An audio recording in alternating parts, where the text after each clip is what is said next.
बेहतर तरीके से तैयारी कर सकते हैं। आइए उस पर बात करते हैं। पार्लियामेंट से पूछा जाता है और अमेंडमेंट्स, ये इंपॉर्टेंट टॉपिक है जिनसे बार बार रिपीटेडली क्वेश्चन पूछे जाते हैं। एक तो अगर आप मॉक टेस्ट दोगे तो आप थक जाओगे, आपका माइंड वैसे थक जाता है। अगर आपने पढ़ा है तो सिंपली वही बात है कि लूसेंट से आप उठा लीजिए, लूसेंट के PYQ लगाइए, ठीक है। ये हालांकि सेंसर 2011 तो स्टैटिक जीके में आता है, पर हम इसको ज्योग्राफी में रख सकते हैं, तो ये वाला पोर्शन भी है। उसके बाद केमिस्ट्री भी मैं कहूंगा कि आप बहुत दिन हो गए भूल चुके हो, और तैयारी करने के लिए आप क्या कर सकते हो। Hello and welcome to engineers Adda 24/7। I hope आप सारे लोग बहुत ही बढ़िया होंगे और अपने एग्जाम की प्रिपरेशन में पूरी तरीके से लगे होंगे। तो SSC JEE में नॉन टेक एक बड़ा पोर्शन है जिसमें मार्क्स नहीं आ पाते हैं। ये बहुत ही वास्ट है जिसको हम लोग कवर नहीं कर पाते हैं। तो क्या कुछ इसके इंपॉर्टेंट सोर्सेस मिल जाएं, कुछ इंपॉर्टेंट टॉपिक्स मिल जाएं जिनको हम कवर करके मैक्सिमम मार्क ला पाएं। मैक्सिमम मार्क देखिए 100 में 85 मार्क्स लाना नॉन टेक में काफी बड़ी बात है, लेकिन अगर हम इतना टारगेट रखेंगे तो हम 75 to 80 मार्क्स गेन कर सकते हैं आउट ऑफ 100। क्या करना है, कितने सोर्सेस हैं, क्या क्या फॉलो कर सकते हैं आप, कहां से क्या क्या आप उठा के बेहतर तरीके से तैयारी कर सकते हैं, आइए उस पर बात करते हैं। सबसे पहले SSC JEE 2026 है, इसमें नॉन टेक्निकल 100 मार्क्स का आएगा, जिसमें कि रीजनिंग 50 मार्क्स का अकेले आता है और GK GS टोटल 50 मार्क्स का आता है, ठीक है। तो पहले बात हम करते हैं GK GS की। GK GS में 50 क्वेश्चन आते हैं और GK में polity, history, geography, environment, computer, economics, current affair इतना आता है। और दूसरी बात बायोलॉजी, फिजिक्स, केमिस्ट्री, इन टॉपिक से क्वेश्चन आते हैं। अब इन टॉपिक्स के थोड़ा अंदर चलते हैं, थोड़ा डिटेल में देखते हैं कैसे करना है। जैसे पॉलिटी हो गया, अब पॉलिटी के एक पेपर में 4 से 5 आपके क्वेश्चन आते हैं। इनमें से कुछ इंपॉर्टेंट हैं, जैसे कि आर्टिकल से क्वेश्चन आता है, ठीक है। आर्टिकल्स मेनली क्वेश्चन पूछ लिया जाता है। तो आर्टिकल से जैसे प्रियम्बल से आपसे क्वेश्चन पूछ लेगा, फंडामेंटल राइट के आर्टिकल से पूछ लेगा, डायरेक्टिव प्रिंसिपल से, फंडामेंटल ड्यूटीज से, प्रेसिडेंट एंड गवर्नर्स के आर्टिकल पूछ लेता है, जुडिशरी के सुप्रीम कोर्ट, हाई कोर्ट वाला, पार्लियामेंट से पूछा जाता है और अमेंडमेंट्स, ये इंपॉर्टेंट टॉपिक है जिनसे बार बार रिपीटेडली क्वेश्चन पूछे जाते हैं। अब इसके लिए आपको करना क्या है, यदि आपने बिल्कुल पॉलिटी नहीं पढ़ी है तो आप क्या करें, आप कोई वीडियो लेक्चर उठा लें और पूरा आपने कंप्लीट करके उसका नोट्स जरूर बना लें। पॉलिटी सबसे पहले पढ़ें ताकि आपको मजा भी आएगा, समझ में आसानी से आती है, मजा भी बहुत आता है पढ़ने में। अब इसके 4 से 5 क्वेश्चन आते हैं, तो इसके लिए अगर आपने पढ़ी है, पहले आपको बेसिक नॉलेज है, तो आप क्या करें, आप सिंपली लूसेंट की बुक ले लें, लूसेंट की बुक से क्वेश्चन लगाएं, ठीक है। लूसेंट की बुक से क्वेश्चन लगाएं। साथ ही साथ अगर आप वो भी कर चुके हैं और आपको अच्छा खासा नॉलेज है, आपने पिछले साल भी दिया, उससे अच्छा खासा नॉलेज, सबसे बेस्ट बात है कि आप SSC के PYQs लगाएं। SSC के PYQs, not only JEE, SSC के जितने भी एग्जाम होते हैं, CGL हो, CHSL हो, MTS हो, CPO हो, कोई भी एग्जाम हो, उसमें जो भी GK GS से क्वेश्चन आया है, पॉलिटी से हिस्ट्री से क्वेश्चन आया, उन सबको लगाएं। कैसे लगाना है, इसका सिंपल सा टेक्निक ये है कि आप कोई मॉक टेस्ट जो आप लेते हैं, जो आप मॉक टेस्ट लगाते हैं, कुछ अलग नहीं करना, कोई किताब नहीं लेनी है, सबका सब नेट में अवेलेबल है। जितना भी मॉक टेस्ट आप लेते हो, मॉक टेस्ट को आप क्या करो, पहले सबमिट कर दो। जैसे ही खोलो मॉक टेस्ट में, बिना अटेंड किए उसे सबमिट कर दो। सबमिट करने के बाद अब वो क्विज फॉर्म में चलेगा, उसको री अटेम्प्ट का ऑप्शन आता है। अब वो क्विज फॉर्म में चलेगा, तो आप क्या करो, उसको एक क्लिक करो, उसके बाद वो बता देगा सही है या गलत है। सही है तो बढ़िया, आगे बढ़ जाओ, गलत है तो उसके बारे में जो डिटेल है नीचे उसको आप पढ़ लो, ठीक है। इससे क्या होगा, एक तो अगर आप मॉक टेस्ट दोगे तो आप थक जाओगे, आपका माइंड वैसे थक जाता है, लेकिन अगर आप उसको सबमिट करके क्विज की तरह खेल रहे होगे तो फिर आप ज्यादा सीख पाओगे, आपको बोर नहीं महसूस होगा, आप थकोगे नहीं, ठीक है। यह हो गया पॉलिटी के लिए। दूसरा आता है हिस्ट्री। हिस्ट्री के कुछ इंपॉर्टेंट टॉपिक्स हैं, जैसे कि एंशिएंट इंडिया ना के बराबर क्वेश्चन आते हैं। एंशिएंट इंडिया से एक कभी क्वेश्चन आ जाता है, वरना जनरली आता नहीं है। और एंशिएंट इंडिया में आया भी है तो इन मौर्य गुप्ता एडमिनिस्ट्रेशन कल्चर से आया है। सोशियो रिलीजियस रिफॉर्म ये मॉडर्न इंडिया का है, और इसमें से आ जाते हैं परमहंस मंडली क्या, आर्य समाज क्या है, आर्य समाज की स्थापना किसने की, है ना, इस तरह के क्वेश्चन आ जाते हैं। तो इस वाले टॉपिक से क्वेश्चन आते हैं आपके मॉडर्न हिस्ट्री में। देन दिल्ली सल्तनत, ये हमारा मेडिवल हिस्ट्री का है, फिरोज शाह तुगलक और उनके कंट्रीब्यूशन, ये सब छोटा छोटा क्वेश्चन आ जाता है। मैक्सिमम ज्यादा आपको ध्यान कहां पे देना है हिस्ट्री में, वो है मॉडर्न हिस्ट्री। मॉडर्न हिस्ट्री के सबसे ज्यादा क्वेश्चन पूछे जाते हैं। अगर 4 क्वेश्चन आते हैं तो 3 क्वेश्चन आपको जनरली आपको मॉडर्न हिस्ट्री से दिख जाएंगे, ठीक है। मॉडर्न हिस्ट्री में जो इंपॉर्टेंट टॉपिक्स हैं वो भक्ति सूफी मूवमेंट है, सोशल रिलीजियस रिफॉर्म है, फ्रीडम स्ट्रगल वाला है कि लीडर्स कौन था, इस फ्रीडम स्ट्रगल का लीडर कौन था, कब हुआ था, क्या टाइमलाइन थी, वॉइस रॉय से क्वेश्चन पूछ लेता है, इंडियन नेशनल कांग्रेस से क्वेश्चन, मुस्लिम लीग के बारे में क्वेश्चन पूछ लेगा, ब्रिटिश एक्ट, गांधी एरा, इन सब के बारे में मॉडर्न हिस्ट्री से ये सब पूछ लेता है। अब अगर आपने नहीं पढ़ा है कभी तो आपको पढ़ना पड़ेगा, कोई अपना लेक्चर सर्च करिए, लेक्चर देखिए, उसमें से पढ़िए। अगर आपने पढ़ा है तो सिंपली वही बात है कि लूसेंट से आप उठा लीजिए, लूसेंट के PYQ लगाइए, देन उसके बाद आप क्या करिए, SSC के PYQs लगाइए। लूसेंट के मतलब क्वेश्चंस लगाइए या थ्योरी आप थोड़ी से पढ़ लीजिए, उसके बाद SSC के PYQs में आ जाइए। SSC के PYQs लगाइए, आपको पूरा सब कुछ कवर हो जाएगा। अगर आपने पढ़ा है तो, नहीं पढ़ा है तो ये मैं आपको सजेस्ट करता हूं, पहले आप उसको टीचर से पढ़ लीजिए, वो आपको बढ़िया तरीके से समझा देगा हर एक चीज इन ए स्ट्रक्चर्ड फॉर्मेट, और फिर आप जब क्वेश्चन लगाएंगे तो आपको ज्यादा समझ में आएगा, ज्यादा रिटेन होगा।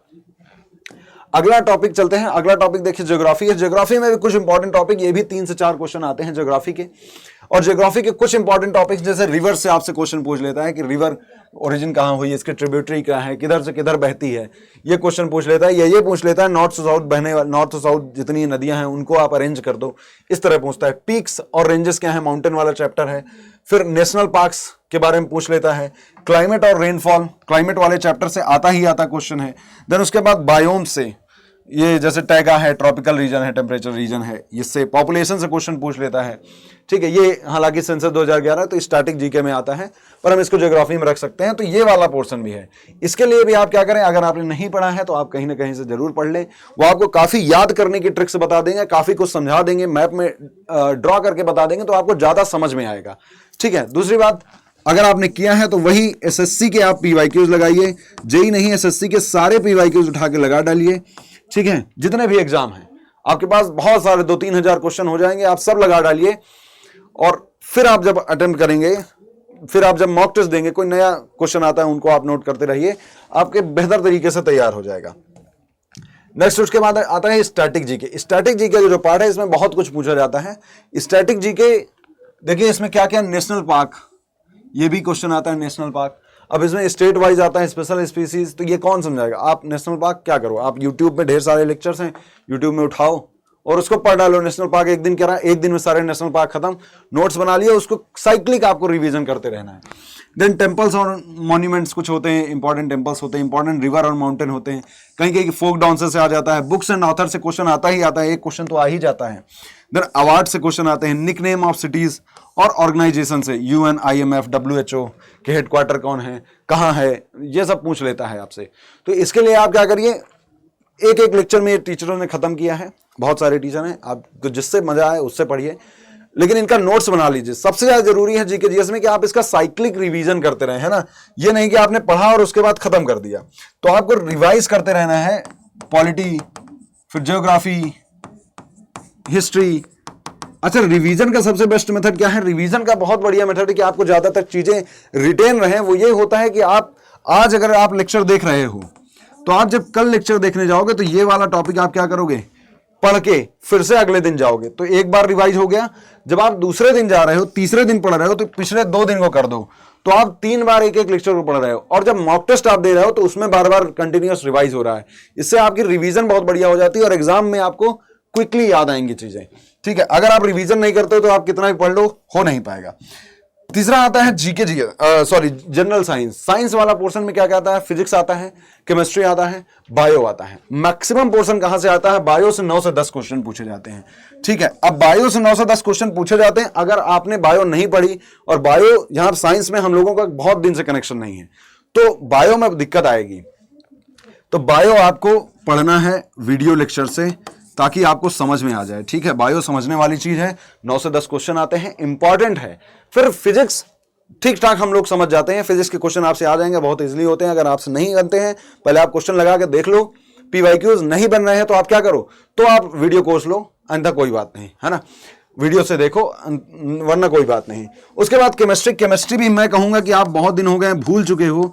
केमिस्ट्री भी आपको देखना पड़ेगा कि रिएक्शंस क्या होती हैं, है ना, रिएक्शन क्या होती है, फिर रिएक्टिविटी सीरीज क्या होती है, ये सब आप भूल गए होंगे। तो इसको भी क्या करो, आप पढ़ लो किसी टीचर से। तो अगर जो सामने वाला आपको एक बार समझा देगा चीजें, तो फिर से आपके जो भी है, फिर से आपको ज्यादा आसानी से समझ में आ जाएगा। तो ये वाला पोर्शन हुआ हमारा जीके जीएस वाला। अब आती है रीजनिंग की बात। तो रीजनिंग के लिए आपको कुछ नहीं करना है। ठीक है, रीजनिंग में अगर आपको पढ़ना है, अगर आपने कभी पढ़ी नहीं है, तो मैं आपको सजेस्ट करूंगा आप किसी टीचर से पढ़ लो। टीचर आपको बेहतर तरीके से बता देगा कैसे करते हैं, उससे आपको अप्रोच समझ में आएगी, क्वेश्चन को अप्रोच कैसे करते हैं। अगर आपने रीजनिंग पहले से पढ़ी है तो आपको कुछ नहीं करना, रोज आप बस एक मॉक टेस्ट लगा लो रीजनिंग का, ठीक है, एक मॉक टेस्ट लगा लो। इससे आपको कुछ नए पैटर्न के क्वेश्चन होंगे तो वो समझ में आ जाएंगे, साथ ही साथ आपकी स्पीड बनी रहेगी, ठीक है, स्पीड बनी रहेगी। स्पीड कम करने की प्रैक्टिस करो, और स्पीड नहीं आ रही है ना, स्पीड और एक्यूरेसी तो बनाना। अगर मान लीजिए आपको आता तो है, रीजनिंग आपको आती है, लेकिन स्पीड नहीं बन रही है, तो फिर से वही फंडा है कि आप पहले क्या करो, स्पीड में अगर आपसे नहीं बना पा रहे, क्वेश्चन छूट जा रहे हैं, तो आप इस पूरे मॉक टेस्ट को क्या कर दो, सबमिट कर दो।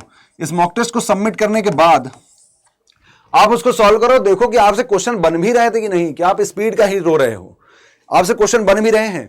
अगर आपको ये लगता है कि फ्री का टाइम ले लो आप, कि 50 क्वेश्चन आप 2 घंटे में करोगे, आराम से करो, लेकिन अगर ये है कि आपसे क्वेश्चन बन रहे हैं बट स्पीड नहीं है, फिर आप स्पीड पे काम करना शुरू करो कि कितना क्विकली कर सकते हैं, कहां से स्टेप कम कर सकते हैं। जरूरी नहीं है कि आप क्वेश्चन को ऐसे कॉपी पे लिख के देखो, स्क्रीन पे दिख रहा है, अगर वहां से आपको लॉजिक पता चल गया, खट से मारो, आगे बढ़ो, ठीक है। तो इस तरह हम लोग इसको करेंगे।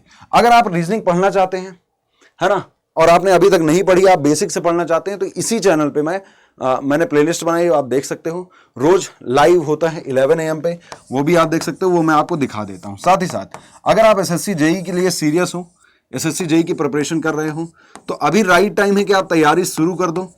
क्यों? क्योंकि आपके पास टाइम नहीं मिलेगा जब नोटिफिकेशन आएगा। फिलहाल तो अभी नोटिफिकेशन नहीं आया, लेकिन नोटिफिकेशन आएगा तो फिर आपके पास टाइम बहुत ज्यादा नहीं रहेगा। आप नोटिफिकेशन के वेट में मत रहो कि नोटिफिकेशन आए तो स्पार्क आएगा, ऐसा मत करिए। आप अपनी तैयारी कंटिन्यू कर दीजिए, और तैयारी करने के लिए आप क्या कर सकते हो, सिंपली अगर आप कोई भी बैच, जो भी बैच आप लेना चाहते हो, अगर आपको जरूरत है तो आप ले सकते हो। वैसे हमारा बैच भी आता है अड्डा 247 का, आप उसको ले सकते हो। सिंपली आपको अड्डा 247 का ऐप डाउनलोड करना है, वहां पे जाना है, और ऑल कोर्सेज से AJE एग्जाम, फिर आपके पास सिविल, इलेक्ट्रिकल, मैकेनिकल, जो भी आपकी ब्रांच है, लेट सपोज आपकी ब्रांच सिविल इंजीनियरिंग है, तो आप सिविल इंजीनियरिंग में क्लिक करोगे, और उसके बाद SSC JEE। तो SSC JEE का डेडिकेटेड बैच जो है ये है फाउंडेशन बैच, जो कि 13 अप्रैल शुरू हुआ है विजय मिशन। इसको आप परचेज कर सकते हो। यहां पे जाने के बाद बाय नाउ, और बाय नाउ पे जाने के बाद आपको कूपन कोड डालना है Y1023, ठीक है। Y1023 आप अप्लाई करोगे तो आपका ये 2099 में ये बैच इस समय पे मिल जाएगा। अभी आपके पास पर्याप्त टाइम है, आप कर सकते हो, ठीक है। ये कूपन कोड अभी आपको नीचे भी दिखेगा, ये लीजिए, अभी आपको नीचे भी दिख जाएगा कि Y1023, तो आप इसको अप्लाई कर सकते हो। रीजनिंग के लिए मैंने बता दिया, डेली 11 AM पे YT पे क्लास होती है। कैसे करना है ये भी मैं दिखा देता हूं। देखिए, जैसे आप YT पे जाते हो तो इसी चैनल पे, अगर आप इस चैनल पे हो, नए हो, तो आप इसको सब्सक्राइब जरूर कर लें, और अगर ये वीडियो पसंद आया हो तो लाइक जरूर करें, जिससे हमें, अगर आपको दूसरा क्वेश्चन अगला है तो आप उसको पूछ भी सकते हो। जैसे मान लीजिए यही चैनल है जिसपे आप देख रहे हो, तो ये चैनल होता है, तो यहाँ पे आपको चैनल दिखेगा इंजीनियर्स अड्डा, फिर यहाँ पे लाइव का सेक्शन होता है, तो यहाँ तो लाइव क्लास दिखती है जो कि 11 AM पे होगी। यहाँ पे मैंने इसकी प्लेलिस्ट भी बना दी है कंप्लीट रीजनिंग की, ये जब मैंने जीरो से कोडिंग एंड डिकोडिंग से उठाया है। अगर किसी ने कुछ भी नहीं पढ़ा है, आज शुरू कर रहा है रीजनिंग, तो भी उसके लिए बेहतरीन होगा। कोडिंग एंड डिकोडिंग के 3-4 क्लासेस हैं, देन उसके बाद उसके 50-60 क्वेश्चन भी करा दिए, देन नंबर सीरीज है, फिर उसके बाद एनालॉजी है, फिर मिसिंग टर्म है। तो इस तरह करके अभी डिस्टेंस एंड डायरेक्शन चल रहा है। तो इसी तरह करके मैं कोशिश करूंगा कि पूरी की पूरी रीजनिंग में यहीं पे खत्म कर दूं, और one of the best playlist होगी। अगर आप इसको देखोगे, एक भी कोई सिंगल टाइप का क्वेश्चन ऐसा नहीं होगा जो आपको ना पढ़ाया गया हो, ठीक है। उम्मीद करता हूं ये लेक्चर आपको पसंद आया होगा। अगर पसंद आया है तो वीडियो को लाइक जरूर करें, चैनल पर नए हैं तो सब्सक्राइब जरूर करें। अगर आपका कोई भी क्वेश्चन है, कोई भी डाउट है, तो आप मेरे टेलीग्राम चैनल पे मुझसे पूछ सकते हो, या इसी वीडियो के कमेंट सेक्शन में दे सकते हो। टेलीग्राम का लिंक मैं डिस्क्रिप्शन में डाल दूंगा, तो आप ज्वाइन कर सकते हो। Thank you.